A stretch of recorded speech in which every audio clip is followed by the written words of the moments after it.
So I recently saw the movie Uncut Gems on Netflix.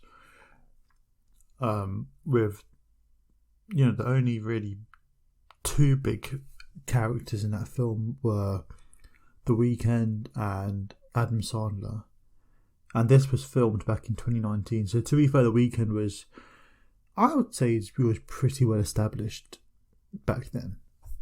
So I watched the movie and I freaking loved it, man. I loved it. Everything from the music to the acting, because this is Adam Sandler's first ever.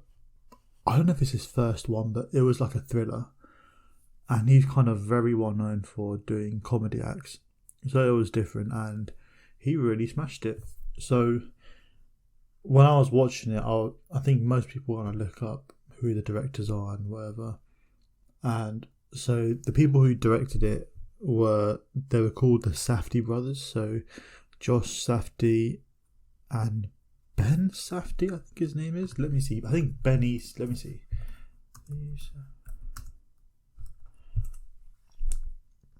Yeah, Josh and Ben. Yeah, and they're pretty young, very young people to do a movie like this. But anyway, so they directed it, and it was so good. And one thing that I started doing more research, and they haven't done many films to be fair, but one thing that they are quite well known for is that they will actually cast people who aren't even actors or have any acting experience to play some of their roles in the movies. So, one kind of reason for that could be, cost cutting mechanisms, right, to save money. Even one of the Safdie brothers actually acted as a character in one of their movies called Good Time with Robert Pattinson, and that was a decent movie. But it shows that they're trying to save money where they can, because they're not doing like big movies yet. This Uncut Gems movie was probably their first biggest movie, because I heard they got some like big movie studio to get involved. Even Martin Scorsese was like, I think, part of the producers of the show, which was pretty cool. And so one of the reasons why they cast people from the streets to play their roles is because they actually are trying to. It kind of lends well with saving money, but also they are getting like maximum authenticity and reality in their movies, right? So I think this Uncut Gems is based in New York, right? And this is the characters you have in this movie. They weren't like big stars at the time, and they were saying how what was interesting was a lot of them, not even main characters, just like the jewelers in the movie, some of the gangsters. These were like actual people, right? Just normal people. And the Safdie brothers, they wanted to have these kind of just down to earth, normal, non-actors, no background in acting, nothing like that. Just normal people who actually fulfilled the roles they were going to play, because they want to make it as authentic as it is. And we have so many movies based in New York, and we kind of get this perception of what New York is, which I'm not even going to bother saying, but we can kind of figure it out. And this movie really was like different, because it showed a different side of New York, which I haven't really seen. I've heard about, and it's good because it shows what really New York is about, and it's like a diverse melting pot of people, I guess. A lot of different kind of people, different backgrounds, in terms of what they do, different accents, different way of life, different classes.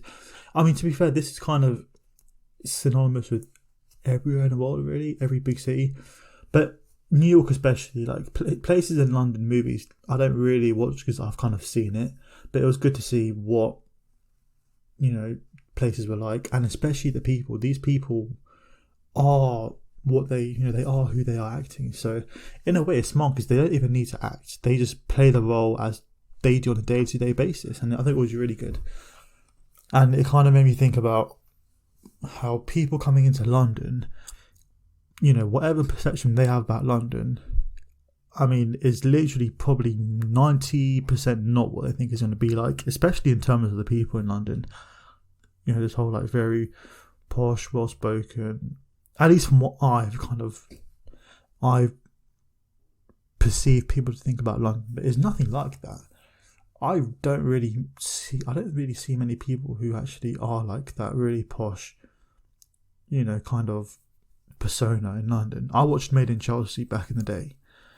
And Made in Chelsea was like this reality kind of TV show based in Chelsea, and like Mayfair, and just showing like really posh white people. And I'm like, but Chelsea and like all these Mayfair, it's nothing like that though. These places are I feel like they're really full of Arabs. And so I think, again, Made in Chelsea, someone who watches a show like that, seeing really posh, well-spoken individuals, they come to like Chelsea area and it's nothing like they think it is. Just move the mic. So, and I think this is where, because I went to Paris recently and I actually really liked it. I think part of the reason why I liked it is because I didn't have such a big, I didn't perceive it as like the best place in the world. I didn't, a lot of people perceive Paris to be like romantic, like glamorous, everything like that. And I didn't really have any of those expectations.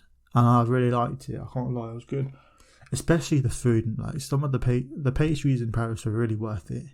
Because I am very skeptical about a lot of these trendy food places. Because a lot of them do kind of let me down. But Paris, like fair play, they own all these patisseries, I guess. There's actually one place that I went, I forgot what it was called, a really famous Paris bakery, and they're actually in London as well. So I might check them out. And in Paris, there's actually a thing where like, I don't know what, it's called the Paris Depression Syndrome. Is it a syndrome? Where people essentially go there. Paris syndrome, here we go. So let's read that.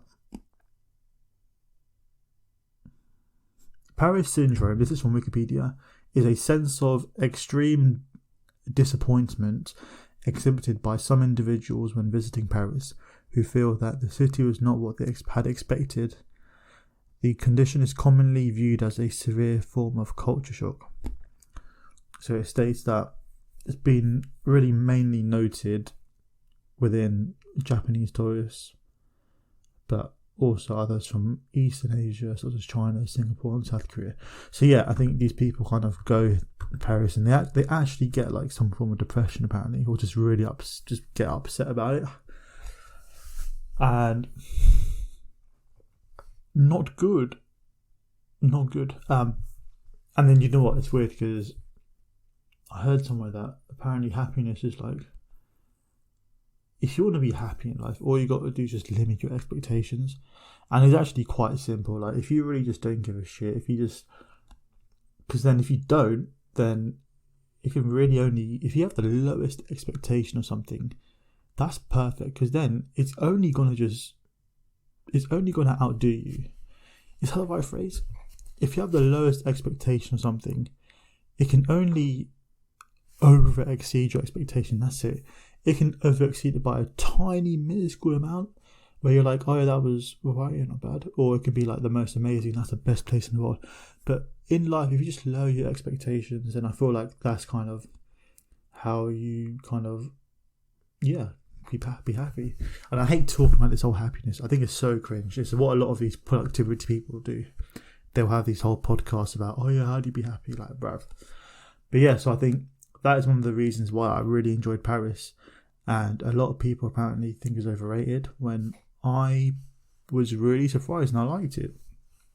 So basically the moral of the story is I'm going to try and apply that kind of mentality in moving towards next year and not have such high expectations for things. Just go with the flow basically and see what's popping. But yeah, anyway, I think that's enough for me. I really recommend you guys watch Uncut Gems and even the Safdie Brothers. I watched Good Times with Robert Pattinson, and it was weird because even in an interview, the Safdie Brothers Robert Pattinson actually reached out to the Safdie Brothers and said, I want to be part of this movie. And these brothers at one point, they just ignored him, and they were close to just ignoring his email, because again, they really mean it when they say they want to have like they're really known for like going for underground non-actors. They want just the real deal, the real shtick, as they say. They want just authentic people, and I think that's so good. I think it's such a good way to kind of save money and, if anything, liven up the actual film. It just like, it's nothing better than authenticity, I think. That's just my 2 cents. So basically, yeah, man, just don't have high expectations for things, and if you don't, then you'll be pretty chill, I guess. But yeah, let me know your thoughts, and let me know any places or any things that you had high expectations for and then you realised, oh, this was not even that. Cool. So anyway, yeah, until next time, peace.